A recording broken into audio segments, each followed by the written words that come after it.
Good morning, friend. Today I wish to tell you about the story of my handwriting. Because when I was younger, I was obsessed with handwriting. I remember going to a church youth activity when I was about 14 and signing in, and above my name was the most beautiful handwriting ever. If I ever meet him, I will marry him. Unfortunately, I never actually met him, and I forgot his name and his handwriting pretty quickly, which made me sad. Anyway, handwriting was a thing that was important to me. Fonts were important to me too. I went through phases of using Comic Sans, Tempest Sans, Monotype Corsiva, Papyrus, Poor Richard, and also being jealous of my art teacher in year 8 because I didn't have Lucinda handwriting.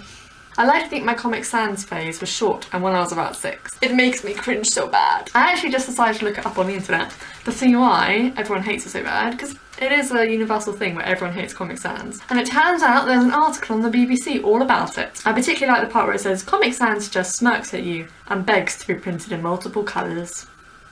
So true. Apparently it was made as a better alternative to Times New Roman.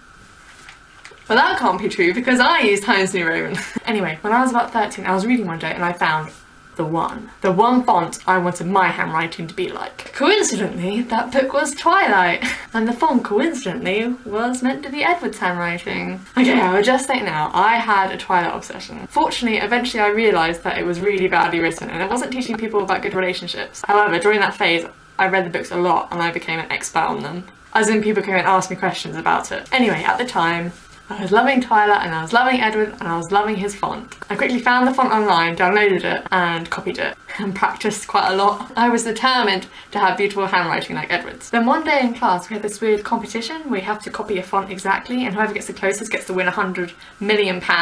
And yes, turns out copying a font is so worth it.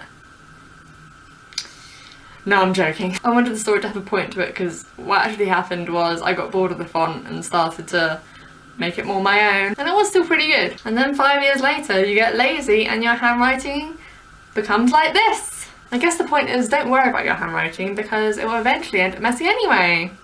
I still do have a love of fonts though. I actually used some of them in my geometry presentation earlier this year and it was so pretty. Unfortunately, when I opened the file at the university computer, it turns out it doesn't support those fonts and the presentation ended up looking like this. It was a pretty sad day. My lecturer did say, I'm sure it is beautiful at home. Let me know in the comments if you particularly like handwriting or if you have any favourite fonts, and let me know if you have any special fonts that you recommend me to. And thumbs up the video if you liked it. Have a good day. Bye.